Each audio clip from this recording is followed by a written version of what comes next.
Well, hey, what's up, everybody? It's Pastor Alex, and I am here with my incredible wife. Is this your first time on the podcast? It is. You always say incredible. I feel like that's your word My specifically beautiful, for me. I my like beautiful, fantastic, that just gave birth to our second son. Come on, somebody. 2 weeks ago. Well, almost 3 weeks ago now. Oh, wow. Almost 3 weeks ago. So long ago. Do you want me to say something other than incredible? No, I like it. I like it. We're already making cuts here. We're already making changes.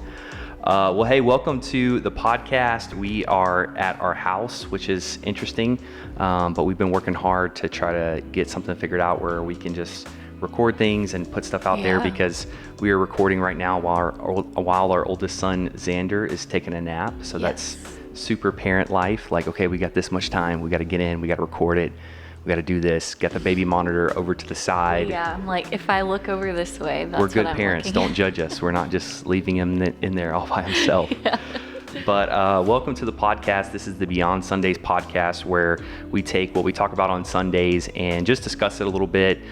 Usually try to have someone that, usually try to have the person that actually gave the message, and then another person just to kind of give some different perspective. Especially if I'm all by myself, I'll just end up kind of re-preaching it. And so I'm like, I want to have a different perspective.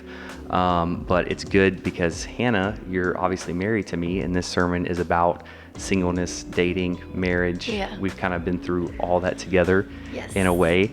And so, yeah, we're going to talk about that today, and we hope that you guys enjoy it. We're not going to bother you with a whole bunch of like and subscribe and all that sort of thing. But if you do enjoy this, hopefully you'll let us know. But like and subscribe. Yeah, but seriously, like and subscribe. And send it to a friend, send it to your grandma who's been married 100 years. She still needs to hear this. We've been married. We have some advice for her. But yeah, babe, do you want to just kind of take a second and just say anything? Or I don't know. I kind of just want to jump into it. I'm excited about talking about relationships because I feel like Alex and I, we talk about this stuff at home all the time, and we'll often just look at each other and go, man, we should record these conversations, because it's just, I feel like it's stuff that you don't hear people, at least people our age, talk about a whole lot. So I'm excited to unpack the sermon from Sunday because it was so good. If you haven't listened to it and you're watching this first, hit pause, go listen to Sunday's sermon. But it was really, really good. So I'm excited to talk about it. Thank you. I paid her to say that. She has to say that. Yeah, I think it's really good because, and I mentioned this a little bit in the sermon, and I honestly, we've talked about this. I would love to do a whole podcast just separate from a sermon or whatever about kind of how we grew up. We grew up in the very stereotypical, if you're watching this, you've probably at least heard, purity culture, 90s, 2000s, charismatic, silver ring thing, I kiss dating goodbye, like that was our era. So if you've heard people talking about that, like that was our era. And so like a lot of people, there's things that we've found that we're like, no, that's not, how we want to live our life. That's not what we want to teach, all these different things. But I feel like a lot of people, because of the bad teachings and things, just threw it all away. Yes. And we tried the presentation was horrible. Yeah, we tried to okay, let's not throw it all away, but let's figure out what's the good, what's the bad, that whole sort of thing. So exactly. And a big thing about the way we were taught was a lot of it was just the rule and not the why. So all we knew was don't do this. And it wasn't, we never really talked about the details of it all and why that's important. It was just kind of like said, don't do this, don't do these things. So I think it's really important to talk about because people our age, they don't talk about a lot, or they just talk about what they've learned from social media, from blogs, from reality TV, all these different things. Or they grew up in the church when we grew up in the church, and we grew up in the stereotypical purity culture movement, like charismatic church of the 90s, 2000s. Some of you may know what that is. Some of you are like, that I have no idea. But the whole promise ring challenges, silver ring thing, the I kiss dating goodbye, which now that guy's like not even a Christian. He's like divorced and says that everything was a lie. So it's just like, it's confusing, I guess you could say. And I think the temptation, and why I felt so strong to talk about this, is because there's a temptation when you don't have all the answers, or when you're like, well, I'm not that experienced, or I'm not, we've only been married about 4.5 years or something like that. been together around more closer to like 6. So you're like, well, we don't really know that much. Like there's other people out there. And so you just don't talk about it. Right. So then there just becomes a void, and it's like, well, somebody's got to talk about it. Yeah. And I think, I just know it's super, super helpful to the people in our church. And hopefully if you are in any stage of a relationship, because this sermon was roadmap to relationships. And so I tried my best to do this huge topic in one sermon of talking about being single, talking about dating, talking about being married. Yeah. And then I'm planning on getting into each one of those a little bit more in depth. But I don't know, what do you want to just start off? Maybe what were some of your big takeaways from this past sermon? So many. I loved how you talked about, excuse me. I loved how you talked about, in order to be chaste, you have to be moving. Mm-hmm. And that was probably my favorite thing you said, because I think we all know a lot of people our age who can get so caught up in finding the right person and being the right person that it's almost like they're just waiting to be found, and kind of feel like I can't do what God's called me to do until I have the person that's going to be with me for the rest of my life. And it's so not true, because I think about how you and I found each other. We were both taking massive leaps of faith in our own individual ministries that happened to line up exactly the same. So I wasn't sitting at home saying, well, I can't wait for God to show me who I'm going to marry. That way I can decide what my future ministry looks like. No, right. I was like, okay, these are the things I'm passionate about. God's placed it on my heart to be in ministry. Where can I go learn and get better at this? What's the craziest thing I can do to challenge myself to be better? And in that season was when we started getting connected. So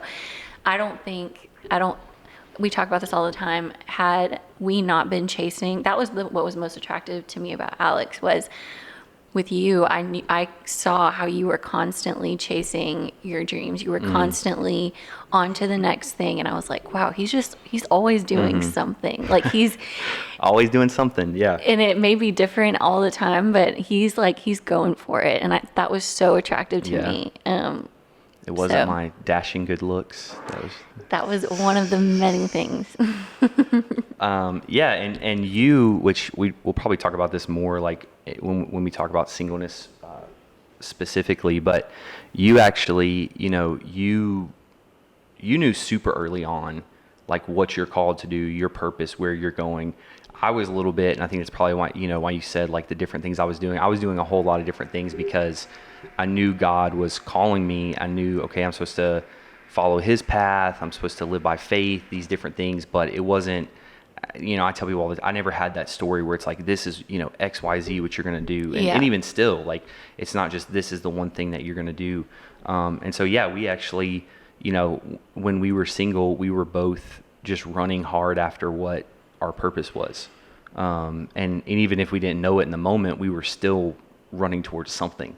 Exactly. And that's something I see a lot of people, that whole paralysis analysis, they call it, where it's like, okay, I got to analyze my whole life and have to figure out, I want to have this by this time and I want to have this by this time. And so, well, in order to do that, I need to have this and I don't have this and I don't have this. And so they end up just doing nothing. Right. And I think that's, one, you're not seeking after your purpose for God, but I think you kind of alluded to it. It's also just not very attractive. Yeah. Whether it's for guys or for girls, it's not very attractive when you look at someone. And I mean, we all have seasons. I mean, we've all had where you're just, you're just doing, like, you just got to get through whatever. But if it goes on like months and months or years and you're like, oh, you're doing that same thing still. Like, interesting. And it reminds me of what you said on Sunday was when you're single, that you're never going to be as free and able to do as many things as possible when you're single. So when someone is single, that's a really good time to look and say, what is this person doing with their life? And really like assess what they're doing with that single season. Like, not saying, oh, like judge them, but the proof is in the pudding. It's good to see, okay, what are you up to without kids, without a wife? Yeah, like, come on. What do you spend your time on? And so it's a really good teller. Or even people that maybe single parents, and it's like, well, how are you how are you treating those kids now? You know, if I'm thinking about having more kids with you in the future, how are you treating your current kids? And yeah, it can be so, but you said don't judge, but I think I actually mentioned that in the sermon was do judge. Yeah. It's like, this is the time when you want to be picky. When you're single, when you're dating, that's when you want to be picky. And I think some people, this is again, a topic I'll get into next week, but I think some people have like their idea is like there's no one that's ever going to match that. Like there's no one that's ever going to be your person, like your list. But you do want to be picky. List. Oh, thank you, babe.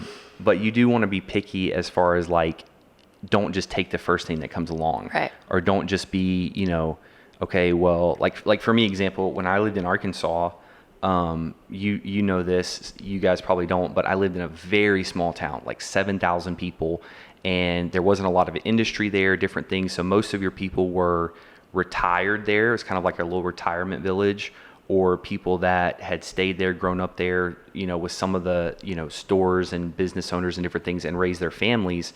So you had kind of, probably the main demographic was like 35 to like, you know, 55, and then on to retire, you know, people that were retired, and then young kids. And there were really no young adults because everybody would move off to school, then they'd move to a big city for opportunities, different things. So in my church, I mean, I went to especially for that area, a really large church, and there's like 3 single girls my age, maybe. And so everybody's just kind of like assuming like, okay, well, here's your 3 options. And I'm like, I'm not going to just like limit myself to these 3 options and be like, okay, well, I guess this is all I have to choose from. Or, you know, some people get to a certain age and then they're like, well, I'm 25 now, or I'm 30 now, or I'm 35 now, and I'm getting slim pickings, you know, I better get them while I can, type of thing. So on that being picky though, I just want to say one thing I remember, I was probably a little bit too much, but I did my fair share of missionary dating. If Alex said that on Sunday, if you don't know what that is, because it's kind of a churchy term, it basically is saying like, oh, I'm going to fix this person. I'm going to be the person that unveils their potential and all of the amazing things that people wish they could be. I'm going to be that person that brings that out of them. Probably every guy I dated before Alex was like that. But thank the Lord for maturing me and growing me. But I remember when Alex and I were long distance dating, it was right before him, Jonathan, and Stephanie planted Oasis Church. So now me being on this side and knowing how hard of a season that was, and anyone listening who's planted a church or anything, you know that's a really like, it's a crazy time.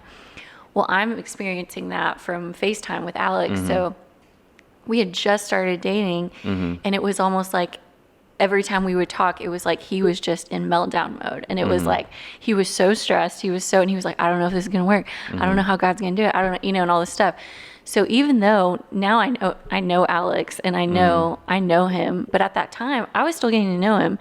And I'm like, and I remember I said to you, do you remember I said, okay, I need you to know, like, I'm not your wife yet. Yeah. And I literally said those words because there was a really stressful season, which if you don't know the story of Oasis, it was like, didn't know if they were going to have a building for launch Sunday. It was a lot of crazy stuff. Didn't have any money. Didn't have any money. It was wild. We had a great team, but that was like about it. Now that he's my husband, I'm like, oh, I wish I could go back and be listening to those FaceTimes and being like, oh, it's going to be okay. But I'm just like, whoa, this guy's on the verge of tears every time we FaceTime, and he's going through a lot. And I felt like he was wanting me to carry that in that season. And I remember I said to Alex, I'm not your wife yet, and I need you to know that I'm right now, I said, I'm assessing how you handle hard seasons. Yeah. I was like, I'm watching for how you handle crisis mode and what your response is. And it's coming across to me right now that you're putting that on me, even though he wasn't, because I know him. But at that time, I was looking out for myself. Like I still didn't see it as, okay, we're dating now, so your problems are my problems, and let's carry this together, because we weren't married. We weren't married. And I think a lot of times, maybe even especially for Christians, because you have this fantasy of meeting the person that has the same calling as you, and once you find someone that's even remotely close to that, you're like, this is it, thank you God, this is what I've waited for. And then you just kind of put the rose-colored glasses on, and it's like everything, you just start acting married, and that's not, I think that when people start acting married when they're dating, you miss out on learning each other, and you miss out on the little things that you need to notice and that you need to learn, and you miss out on friendship, and that's like tragic to me, because friendship is such a huge part, if not a massive part of marriage. You have to be friends, you have to like each other. And so when you jump into thinking, okay, well now, like, let's just act married. Okay, when do you want to plan the wedding? I've been talking to you for 2 weeks. Like, you miss out on a lot of stuff. Yeah, and we actually, I mentioned that on Sunday, but we actually did that where we didn't talk about certain things until we were actually engaged. And I know for you, it was more of like you had kind of made that decision. I think for me, it was, I guess I had made, just wasn't like this is what but there were like, the first thing that Hannah said to me after we got engaged, like we were walking back to my car after we, got like congratulations from all the family and all the stuff. And she looked at me, she was like, our kids are going to be so cute, which they are. They're the cutest kids in the world. I don't care what you say in the comments. But I had never said that to him. Well, we had never said like our kids, our ministry, our future. It was always, hey, this is what I want with my kids. And you would be like, yeah, I think I'd like something similar, or with where we want to live, or just every topic. And because we were long distance, and I think that's one of the reasons with some of that emotional things maybe slipped out, is because all we could do was talk. Yeah. And so there was nothing wrong with that. It was just me looking out for myself. But I think it was good for me too, because once you said that, it kind of, it challenged me, and I was like, oh yeah, man, she's so smart. That's right. Yeah. Like we don't need to, because one, you're, like you said, you're skipping some steps. You're not learning that friendship. You're not just having fun. There was so much about you I didn't know yet. I didn't know how passionate you were. I didn't know how, I didn't know so many things that I know about you now. So when I was only seeing 0 to 60. You're like, wow, this guy talks a lot. No. Now I know. No, it's just, I have so much to appreciate about you before getting to that deeper stuff that we eventually did. Yeah. So I think we're gonna do 2 parts to this, just because it was a lot. But let's just talk for a second before we get on to the next part about, how. And we've kind of already mentioned it a little bit, but how the goal of dating should be marriage. Yeah. And I know that's like, a lot of people don't really like that. A lot of people aren't. That's not like a shout you down type of thing that people just like, yeah. Because again, how we grew up was like, if you go to coffee with someone, you're married. Like everybody's like, when's the wedding? When's the engagement? Whatever. And even, we've had Bible college experiences, the whole, some of that type, ring by spring, like you go to a Christian college and everybody's getting engaged. Like call it bridal college. Yeah. Bridal college. I've heard, girls, they're like, I'm going to get my MRS degree. Like that's like Mrs.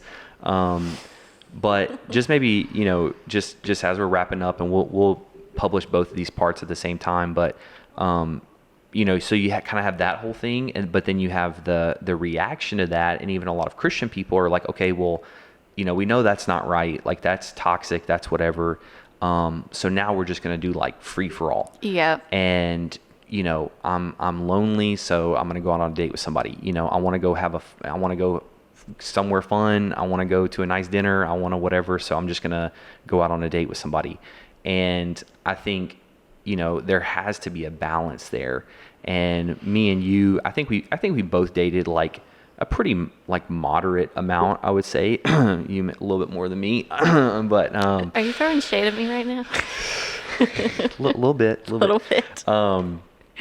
But what are your thoughts on that? Like, how do you distinguish that, and how do you decide, okay, I want to date, and I said in the sermon, like, let's all be mature here. We all know when there's a difference between going on a date with someone and then when you're dating someone. Yeah. You can call it whatever you want, but if you're hanging out with someone every week, 2 or 3 times a week, whatever, like you guys are dating. So Yeah.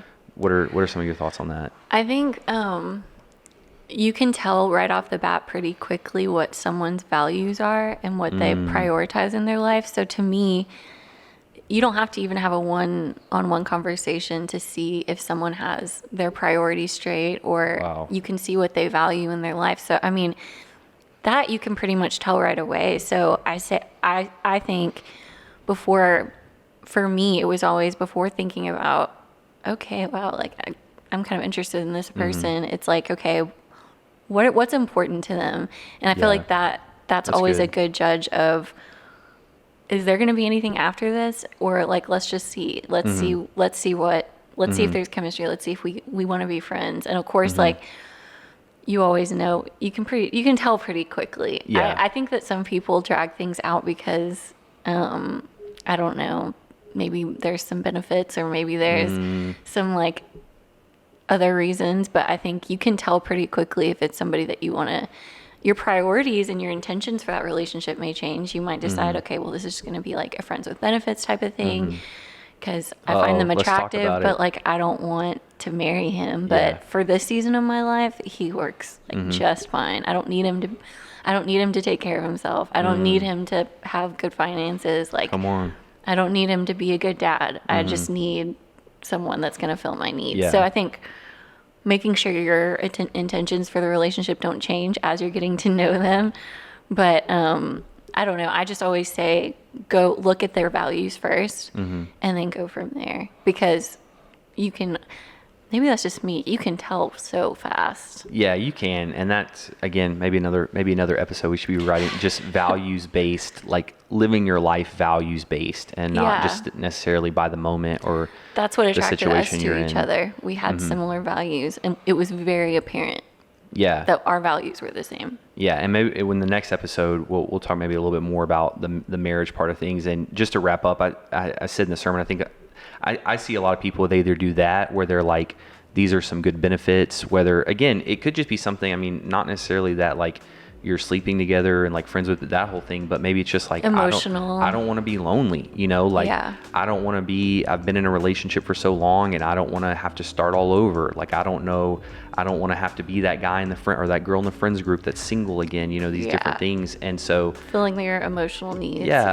But it's like, if you already know, it's just going to be worse when it happens, and so you might as well just rip it off. Or so I think there's people. That's a word for somebody. Yeah, text him. Text her. Well, no, I'm just kidding. We Don't had that text. we had that happen after this sermon. Like, several people, they realized, like, they were like, I'm just in this for security or whatever it is, but they know that they're not going to be together forever. Like, they know that, like you said, this isn't who I want as a wife. This isn't who I want to be the mother of my children. This isn't who I want to be a financial partner with. That I want to be come on, let's be honest, a business partner in a lot of ways with these different things. And if there's anyone listening that needs permission to end that relationship, that maybe that there's no future in it, here's your ticket right here. Just think about it this way. By you staying in that relationship, you're actually doing a disservice to the other person. Wow. Because they're now wasting time that they could be preparing themselves, and God could be growing them for the person they're supposed to be with. So it's not only a disadvantage to you, but it's a disadvantage to them. So they don't know that there's no future, but you do. So whoever needs this permission, there you go. Wow. Well, hey, let's just end it on that. That was incredible. Yeah, because From someone who's had to do a lot of painful breakups. for real, because the person that is right for them may be waiting out there, and they can't get with them because they're already in a relationship. Yep. So, wow. Well, hey, we're going to jump right into the second episode of this, and we're going to talk a little bit more about engagement, marriage, that sort of thing. So make sure you check it out. If you enjoyed this, again, like, subscribe, share it with a friend. If you need to send this to your boyfriend or your girlfriend, do it, just kind of some subtle hints. But thank you guys so much for watching. We'll see you next time.